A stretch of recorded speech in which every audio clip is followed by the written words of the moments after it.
మా త్రినాథరావు గారికే. త్రినాథరావు గారు, దీని గురించి మీరు డైరెక్టర్ కాదు కాబట్టి మిమ్మల్ని డైరెక్షన్ గురించి ఏం అడగలను నేను, బట్ మీరు ఈ సినిమా ప్రొడ్యూసర్ కాబట్టి సో ఆ లెక్కలే అడుగుతా. ఈ సినిమాకి మీరు రియల్ ప్రొడ్యూసరా? అదే ఇప్పుడు ఇంతకుముందు కూడా అదే చెప్పా. బేసికల్లీ ఈ సినిమాకి ఏదో నేను టైటిల్ వేసుకున్నంత మాత్రాన ఏదో ఆ టైప్ ప్రొడ్యూసర్ కాదు. మొత్తం డే అండ్ నైట్లు కూర్చొని ప్రొడక్షన్ చేసి అట్ ద సేమ్ టైం డబ్బు ఇన్వెస్ట్ చేసి మొత్తం అదే మీరు పెట్టారా? డబ్బు కూడా పెట్టారా? ఎంత అయింది సార్ బడ్జెట్? ఇంచుమించుగా 5+ అయిందండి. అంటే నేను విన్నది వేరుగా ఉంది, అందుకే నేను అలా అడుగుతున్నా. ఏం విన్నారు మీరు? ఈ సినిమాకి మీరు 3-4 కోట్ల సినిమా తీస్తానని చెప్పారని, బట్ ఇది 8-9 కోట్లు చేశారని, దానివల్ల ఒరిజినల్ నిర్మాతలు ఎవరైతే ఉన్నారో నిర్మాతలు వాళ్ళు చాలా ఇబ్బందులు పడ్డారని, ఇవాళ ఈ స్టేజ్కి తీసుకురావడానికి వాళ్ళు చాలా చాలా చాలా ఇబ్బందులు పడ్డారని, ఎంతవరకు నిజం? అయితే ఇప్పుడు ఎవరు ఒరిజినల్ నిర్మాత ఎవరు? చూడమని గారు నేనే, ఇద్దరునే. అంటే రాలేదు ఆవిడ, అది ఓకే. సినిమా తీస్తానని నేను ఎప్పుడు వాళ్ళకి చెప్పలా, వాళ్ళు వచ్చి నన్ను అడిగారు. ఒకటి నాకు పెద్దగా అప్పుడు ఇంట్రెస్ట్ లేదు ప్రొడక్షన్ మీద, ఎప్పుడో పెడదామంది కానీ ఇప్పుడు వద్దులే అనేసుకున్నా. కానీ వచ్చి అడిగారు 2-3 సార్లు అడిగారు. 2-3 సార్లు నేను చాలాసార్లు వచ్చి అడిగారు. అడిగితే సరే ఇప్పుడు అదేమో కార్తీక్ ఒక 5 అవుద్దన్నా అన్నాడు. అంటే అప్పుడు వాళ్ళ దగ్గర ఆల్రెడీ కొంత ఉంది, కొంతతో వచ్చాం.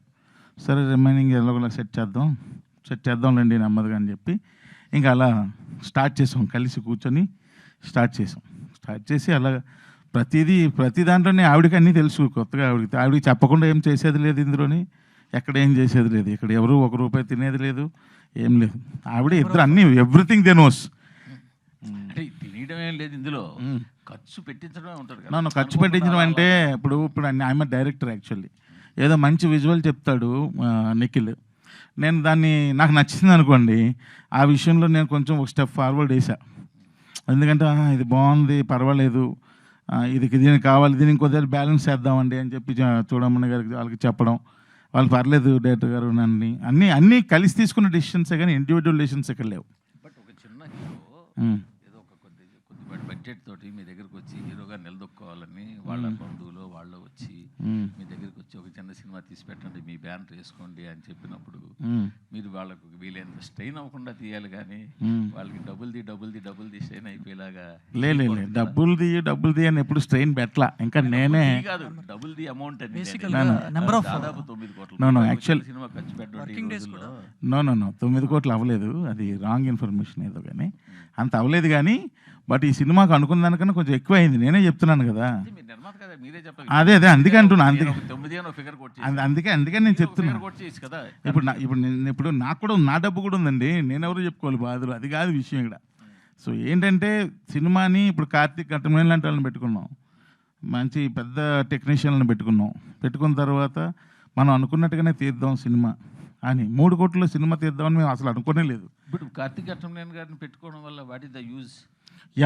డెఫినెట్గా ఈ సినిమా ఏంటంటే కొంచెం టెక్నికల్గా వర్కౌట్ అవ్వాలండి.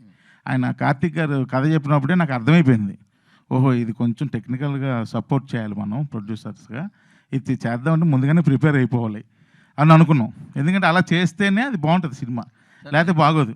కరెక్టే సార్. ఇప్పుడు మీలాంటి పెద్దవాళ్ళు ఆ పెద్ద పేర్ల కోసం వెళ్ళడం వల్ల బడ్జెటే తప్ప, ఈ సినిమాలో హిమాలయస్లో ఎక్కడ ఒక సాంగ్ తీశారు కదా, ఆ సాంగ్ చాలా బాగా వచ్చింది, విజువల్ కూడా చూశాను. అది కార్తీక్ ఘట్టం నేను తీశారా? ఏది ఆ పాట కార్తీక్ ఘట్టం నేను తీశారా?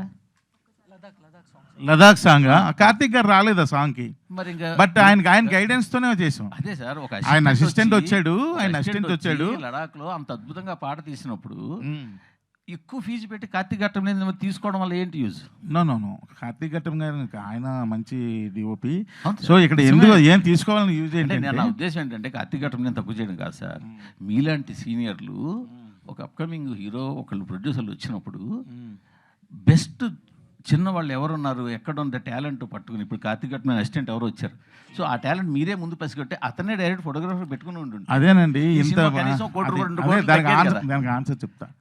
ఇప్పుడు ఏమైందంటే అందరూ కొత్త వాళ్ళు, డైరెక్టర్ కొత్త. ఇది నా అభిప్రాయం ఎలాగుంటుందంటే, వీళ్ళకి కొంచెం సపోర్టివ్ టీంని ఇస్తే బాగుంటుంది, లేదంటే పాప మళ్ళీ ఇబ్బంది పడతారు ఇదే వీళ్ళందరూ. పెద్ద సపోర్ట్ కదా. నా సపోర్ట్ నా సపోర్ట్ అందువల్ల దానికోసం నేను కొంచెం పెద్ద టెక్నీషియన్స్ వాంటెడ్లీ పెట్టా. నేను ఎందుకంటున్నానంటే ఇప్పుడు చాలామంది అప్కమింగ్ హీరోస్ కానీ అప్కమింగ్ ప్రొడ్యూసర్ కానీ మీరు కానీ మీలాంటి డైరెక్టర్ల దగ్గరికి వస్తారు, మీ సపోర్ట్ తోటి మీ బ్యానర్ యాడ్ చేసుకోండి మీరు ప్రెజెంట్స్ అని చెప్పి అవును అని వస్తారు. వచ్చినప్పుడు వాళ్ళు మీరు కొంచెం జాగ్రత్తగా పికప్ చేసి చిన్న చిన్న వాళ్ళని పికప్ చేసి సక్సెస్ చేశారనుకోండి, మరి కొంతమంది రావడానికి ఛాన్స్ ఉంటుంది. లేదు ఇలాగా 8-9 కోట్లు ఖర్చు పెట్టేశారనుకోండి, అదే మళ్ళీ మీరు మరి పదే 8-9 అంటున్నారు. 8-9 లేదు అక్కడ, 8-9 లేదు. మేము 5 అనుకొని స్టార్ట్ అయ్యాం, మీకు తెలుసు కదా. అది అయ్యో బయటలే 5 అనుకొని స్టార్ట్ చేసాం, అది కొంచెం క్రాస్ అయింది. సో కాబట్టి అది కొంచెం క్రాస్ అయింది అన్నది నేను ఇండివిజువల్ డెసిషన్ కాదు, అందరం కూర్చొనే డెసిషన్ తీసుకుని చెప్పాలి మీకు అర్థమైంది. అంతే.